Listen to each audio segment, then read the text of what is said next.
ang Lingless Channel. I-share ko lang ulit itong aking mga alagang Muscovy ducks na ngayon ay dumadami na talaga. 32 Muscovy ducklings ngayon ang nadagdag at more than a month na sila dito sa The Lizard Village.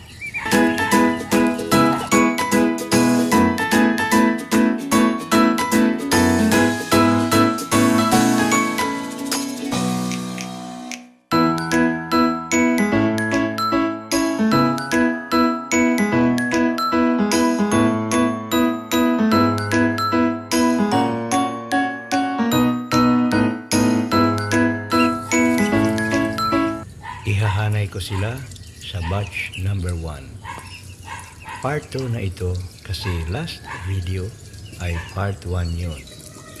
More than 1 month ba sila kaya pinakawala na sila sa kanilang munting bakod para makagala at medyo malawak at makapag-swimming na rin doon sa pool.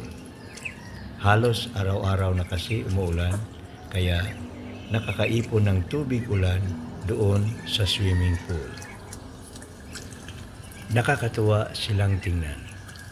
Ang lalakas na nilang kumain. Nakikihalo na sila sa mga bigger and adult ducks. Kahit minsan, inaaway at tinutuka na sila ng ibang mga bigger ducks. Hanggang sigaw at takbo na lang sila pero nanatili silang maliliksi at malalakas kumain. Dahil sa meron ng tubig ulan doon sa pool, sinamantala nila ang pagkakataon na maligo at magtangkisaw. Langoy doon, langoy dito. Pagkaahon nila ay diretso naman sa gulong na pinaglalagyan ng kanilang pagkain. Yung iba naman, tutungo sa malinis na tubig para uminom. Umaga't hapon, pinalitan yan ng malinis na tubig para mas lalong healthy sila habang lumalaki. Samantala, July 6 na ngayon at birthday na ng aming unang apo na si Faiza. Mukhang hindi pa kinatay yung nakareserve na isang batang barako para sa kanyang birthday.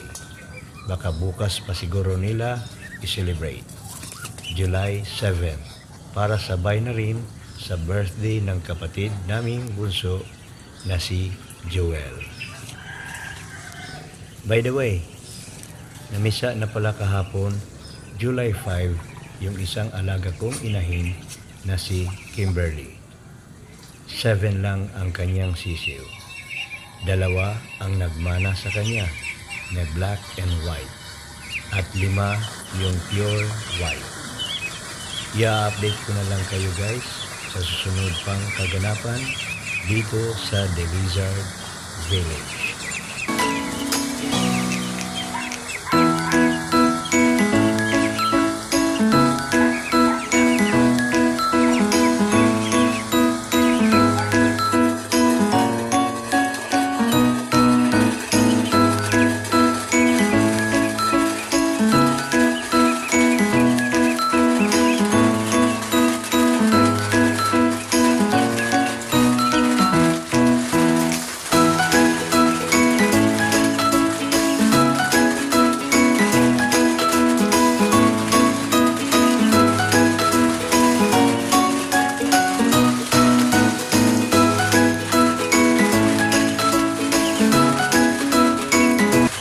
And that's it for today's vlog.